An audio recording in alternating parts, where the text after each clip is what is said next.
प्रिय छात्रों नमस्कार। आप सभी का ओम ए टू जेड क्लासेस में स्वागत है। आज हम कक्षा 10 गणित प्रश्नावली 12.2 का प्रश्न संख्या 5 सॉल्व करेंगे, जो इस तरह है। एक बर्तन एक उल्टे शंकु के आकार का है। इसकी ऊंचाई 8 सेंटीमीटर है और इसके ऊपरी सिरे जो खुला हुआ है की त्रिज्या 5 सेंटीमीटर है। यह ऊपर तक पानी से भरा हुआ है।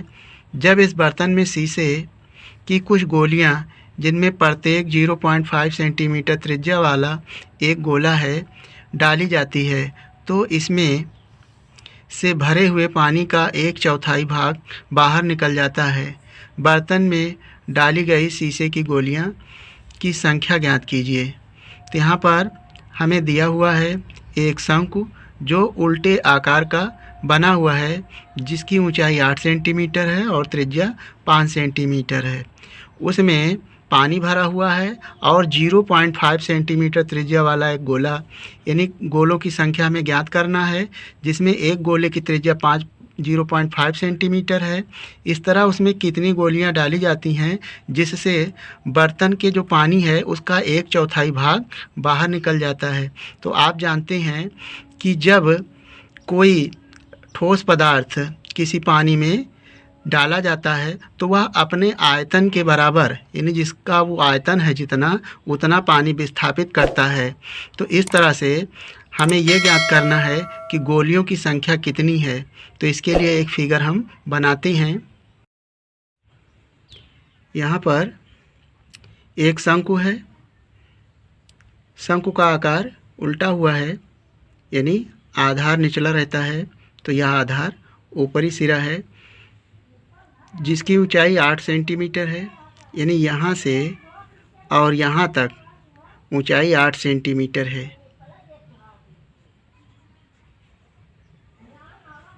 ये 8 सेंटीमीटर ये हमें दिया हुआ है यहाँ तक, और इसकी त्रिज्या यहाँ से यहाँ तक 5 सेंटीमीटर है। ये 5 सेंटीमीटर है। अब हमें ये ज्ञात करना है कि इसमें गोलियों की संख्या कितनी है। यहाँ पर 0.5 सेंटीमीटर त्रिज्या वाले गोले, इनकी संख्या ज्ञात करना है। तो आपको पता है कि जब कोई वस्तु किसी द्रव में डाला जाता है तो वह अपने आयतन के बराबर जल को, यानी द्रव पदार्थ को विस्थापित करता है। तो यहाँ पर जो गोलियों की संख्या है, जितनी गोलियों की संख्या है उतना ही आयतन के बराबर पानी को, यानी जल को विस्थापित करेगा। तो इस तरह से हमें जो दिया है वो सबसे पहले लिखते हैं। हमें दिया है शंकु की ऊंचाई 8 सेंटीमीटर,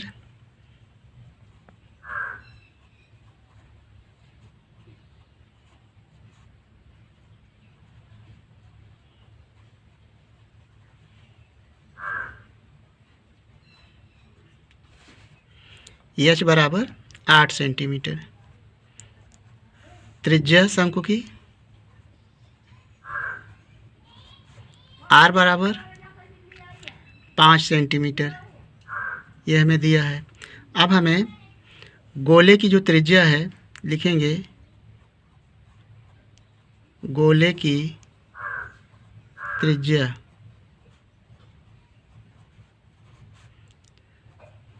इसको r' मान लें, बराबर अलग अलग त्रिज्या है 0.5 सेंटीमीटर है, ये हमें दिया हुआ है। तो यहाँ पर गोले की त्रिज्या यदि मालूम है तो हम गोले का आयतन निकाल सकते हैं, और शंकु के लिए हमें ऊंचाई और त्रिज्या मालूम है तो हम शंकु का भी आयतन निकाल सकते हैं। तो यहाँ पर लिखेंगे। अब यहाँ पर मान लेंगे, माना बर्तन में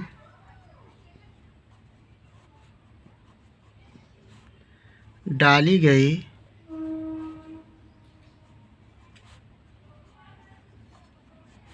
गोलियों की संख्या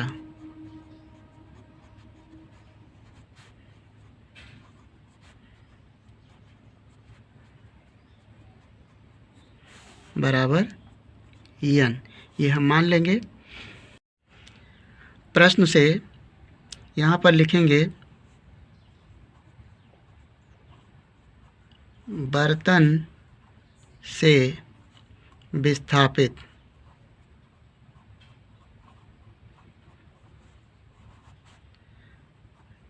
पानी का आयतन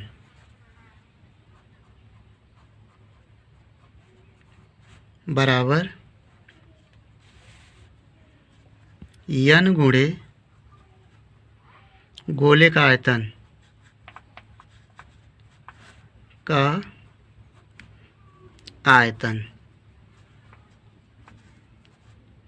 अब यहाँ पर चित्र में देखें, यानी यह शंक्वाकार बर्तन है, इसमें कुछ गोलियां डाली जाती हैं। हम उन गोलियों की संख्या को n मान लेते हैं।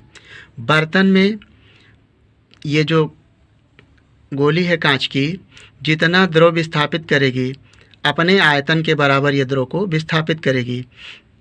तो जितना द्रव विस्थापित करेगी उसके लिए गोले का जो आयतन है, यानी एक गोले का आयतन, और n गुणे, यानी n क्या है, गोलियों की संख्या, तो यहाँ पर n गुणे गोलियों का आयतन बराबर हो जाएगा बर्तन से विस्थापित पानी का आयतन। तो अपने आयतन के बराबर ये गोले पानी को विस्थापित करेंगे। तो इसको लिख लिया गया। अब यहाँ पर जो पानी विस्थापित हो रहा है वह शंक्वाकार बर्तन से पानी विस्थापित हो रहा है। प्रश्न में कहा गया है कि यह अपने आयतन का 1/4 भाग पानी विस्थापित करता है। तो बर्तन चूँकि शंक्वाकार है तो शंकु का आयतन का 1/4, तो यहाँ पर लिखेंगे 1/4 गुणे शंकु का आयतन।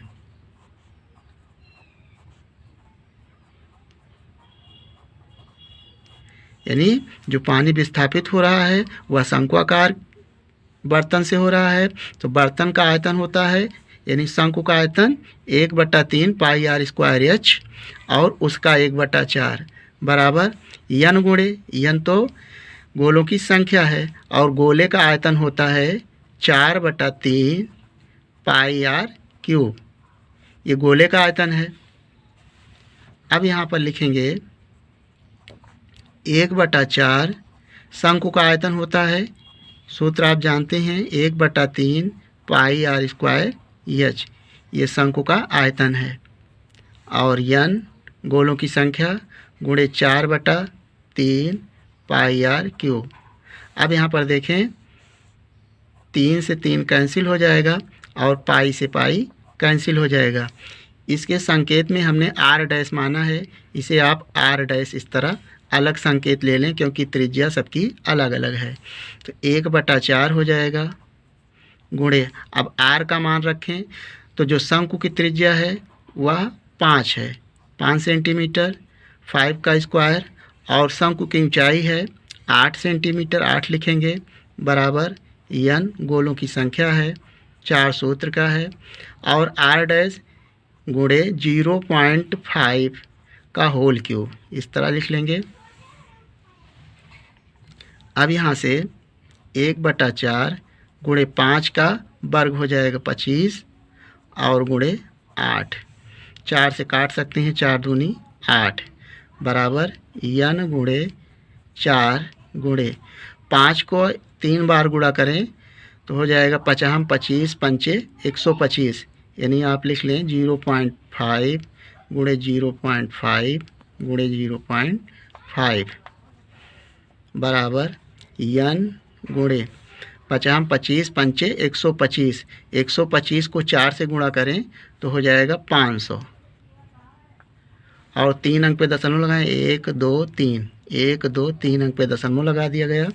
25 को 2 से गुणा करें तो हो जाएगा 50। यहाँ से n बराबर हो जाएगा 50 ऊपर रहेगा बटे 0.500, 3 अंक पे दशमलव है तो यदि दशमलव हटाना है तो ऊपर 3 जीरो बढ़ जाएंगे, 1 2 3, 1 2 3 जीरो ऊपर बढ़ा लें, 2 3, तो यहाँ से 2 जीरो कैंसिल हो जाएगा और 5 से काटें, 5 एकन्नम 5, 5 एकन्नम 5 और 2 जीरो साथ में, तो n बराबर आया 100।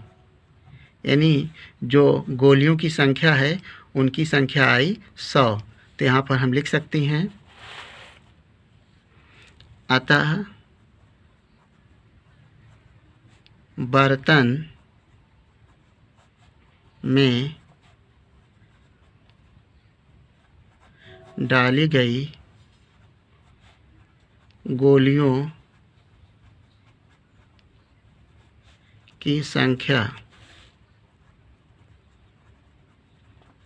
बराबर, हमने n माना था और n का मान 100 है।